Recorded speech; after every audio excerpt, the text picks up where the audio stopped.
सकारात्मक धारणा brand value बढ़ा सकती है। इसका सरल मतलब क्या है? हकीकत में इसका मतलब यह है कि जब कंपनियां मार्केटिंग करती हैं या विज्ञापन चलाती हैं, तो वे दुनिया के सामने जो कुछ पेश कर रही होती हैं, वह असल चीज से पहले उत्पाद की धारणा होती है। इसी से बात बाहर पहुंचती है।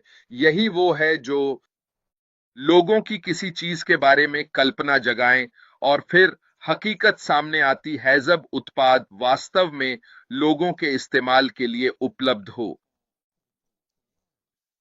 काफी दिलचस्प बात यह है कि इसमें कुछ अन्य डेटा भी शामिल होता है, लेकिन इसका मतलब यह बिल्कुल भी नहीं है कि यह कोई बुरी बात या बड़ी समस्या साबित हो। यदि लोगों की धारणा वास्तविक हकीकत से बड़ी हो जाती है, तो हम आगे चलकर इस बारे में और विस्तार से चर्चा करेंगे।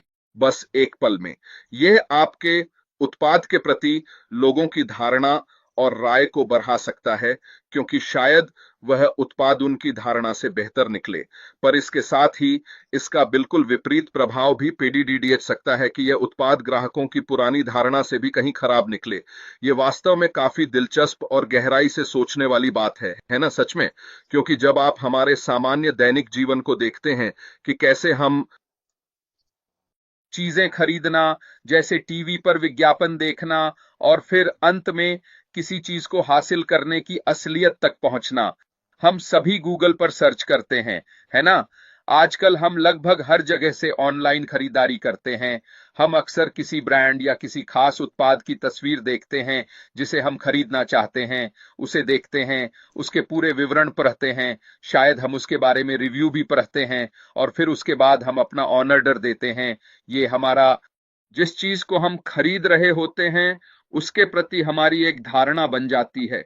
हम कुछ दिनों तक उसका इंतजार करते हैं, वो डाक से आती है या फिर डिलीवर होती है, तब जाकर वो चीज हमारे द्वारा खरीदी गई वस्तु की वास्तविक हकीकत बन जाती है। और फिर हम या तो अपनी उस धारणा से बहुत खुश होते हैं कि वो चीज वास्तव में कैसी होने वाली है या फिर नहीं होगी। और यहीं पर आप या तो अपने ग्राहकों से बहुत अच्छी वफादारी प्राप्त कर सकते हैं या फिर उसे पूरी तरह खो सकते हैं। यहीं से यह प्रसिद्ध कहावत निकल कर आती है, वादे हमेशा थोड़े कम करें और उम्मीदों से कहीं ज्यादा काम करके दिखाएं।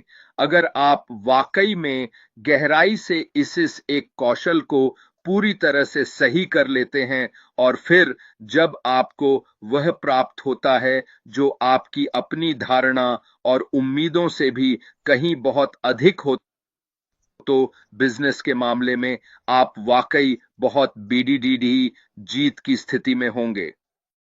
तो चलिए अब इसके कुछ मुख्य और महत्वपूर्ण पहलुओं को विस्तार से देखते हैं। तो यह धारणा ही वास्तविकता है वाला महत्वपूर्ण सिद्धांत है। आखिर यह है क्या? असल में ग्राहक अपनी धारणा की पूरी तरह से और गहराई से जांच शायद ही कभी करते हैं। इसलिए उनकी धारणा वास्तव में उसी मार्केटिंग और उनके अनुभव से ही आकार लेती है। पूरी ईमानदारी से कहें तो वही उनके लिए उनकी वह सच्चाई है जिसे वे सही मानकर काम कर रहे होते हैं। यही कारण है कि किसी भी कंपनी का मूल्य अक्सर उसकी आंतरिक असलियत के बजाय लोगों की धारणाओं के आधार पर आंका जाता है। आप शेयर बाजारों और निवेशकों के बीच अक्सर इस तरह की स्थिति देखते रहते हैं, है ना? यही वह मुख्य धारणा है जो किसी भी बिजनेस को बहुत मूल्यवान बनाती है, क्योंकि लोग उसे वैसा ही समझते हैं। यही कारण है कि इनमें इतनी भारी उछाल और गिरावट आती है, क्योंकि एक बार धारणा बन जाने के बाद हकीकत सबके सामने आती है। इसे ही चतुर मार्केटिंग कहा जाता है।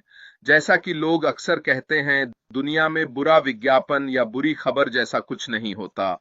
यहीं पर मार्केटर्स और बिजनेस घराने वास्तव में अपनी मार्केटिंग के लिए उन लोगों का सहारा लेते हैं जिन्हें मैं हेर फेर करने वाला नहीं कहूंगा, पर वे बखूबी जानते हैं कि चीजों को कैसे मोड़ना है। अपने सर्वोत्तम लाभ के लिए उपयोग करें। ग्राहक अनुभव अंतराल क्या है? यह वास्तव में एक बहुत बड़ा फासला है जो अक्सर व्यवसायों की सोच और ग्राहकों के मिलने वाले वास्तविक अनुभवों के उन काफी बुनियादी और वास्तविक स्वरूप के बीच अक्सर होता है। आप इसे शीर्ष प्रबंधन के स्तर से लेकर उस अंतिम कर्मचारी तक हर जगह बहुत गहराई से स्पष्ट देख सकते हैं जो ग्राहक के साथ सीधे पेश आता है। जो व्यक्ति सीधे ग्राहकों से जुड़ा है, उसे फीडबैक के जरिए बिल्कुल सीधी और सटीक जानकारी ही प्राप्त होती है। वे इसे आगे पहुंचाते हैं और यह शीर्ष प्रबंधन तक पहुंचती है। फिर भी मैनेजमेंट, सीईओज और विभाग प्रमुखों के पास हर चीज को लेकर अपनी खुद की एक पूरी तरह से अलग और स्वतंत्र सोच होती है, जबकि हकीकत इसके मुकाबले पूरी तरह अलग होती है। उदाहरण के लिए, लगभग 80% सीईओज को व्यक्तिगत तौर पर ऐसा लग सकता है, महसूस करते हैं कि वे ग्राहक केंद्रित हैं, पर सिर्फ 8% ग्राहक ही उस सीईओ के विचारों से पूरी तरह सहमत हैं। यह सच में बहुत ही दिलचस्प और हैरान करने वाली बात है। किसी कंपनी के लिए यह बात वास्तव में क्या दर्शाती है और इसका क्या मतलब है?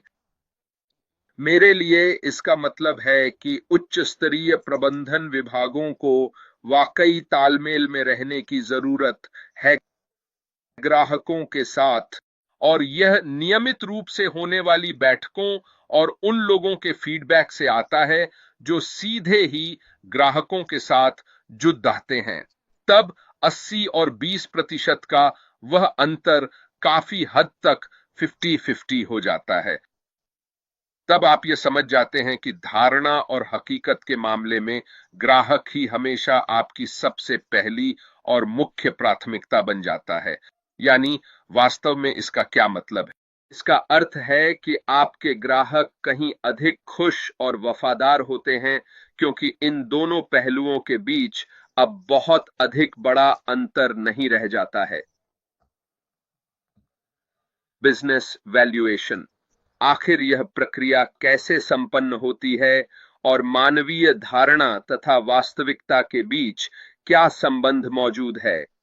व्यावसायिक मालिक व्यक्तिगत निवेश के कारण अक्सर अपने ग्राहकों और कंपनी की कुल कीमत को काफी अधिक आंकते हैं, जबकि बाजार की हकीकत यही है कि जो कीमत खरीदार देने के लिए तैयार होता है, वह अक्सर काफी अलग होती है। यह बाजार की धारणा से प्रभावित होता है, न कि केवल मालिक की मेहनत से।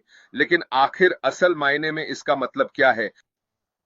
कोई व्यक्ति अपने स्वयं के व्यवसाय में अपने ही पैसों का काफी भारी निवेश कर सकता है, बस इसी एक धारणा के साथ कि कंपनी की कीमत लगाए गए पैसे के बराबर है। लेकिन वास्तविकता, यह वास्तव में लंबे समय की सफलता, प्रतिष्ठा और टिकाऊपन का एक बहुत ही महत्वपूर्ण कारक है। अब देखिए, केवल ये बातें ही आपको ये बताने के लिए काफी हैं कि हाँ, हमने अतीत में गलतियां की हैं, लेकिन इस बार हम इसे बिल्कुल सही तरीके से करने जा रहे हैं। अब आपके विचार चाहे जो भी हों कि हमें उनसे और सुनना चाहिए वगैरह, वह एक अलग बात है। वह आपका फैसला है। तर्क, आपकी समझ या फिर यह फैसला कि चीजें आखिर किस तरह होनी चाहिए, असल में बिजनेस बनाने वाले आप नहीं हैं। देखिए, हमारे लिए बिजनेस सिर्फ एक इंसान बना रहा है और वो हैं एशबी फराह। तो या तो आप फैसला करें कि आप बहाव के साथ चलेंगे और जैसे सब चल रहा है बस उसी तरह आगे बढ़ते जाएं, और जो कुछ भी हमारे सामने आए बस उसका आप सब्र से इंतजार करें, या फिर आप जाएं और कुछ और करें। मामला सीधा और साफ है। लेकिन अपनी राय जाहिर करना और अपनी उस हताशा को बाहर निकालना और बस ये कहते रहना कि हमने ये क्यों नहीं किया, हमें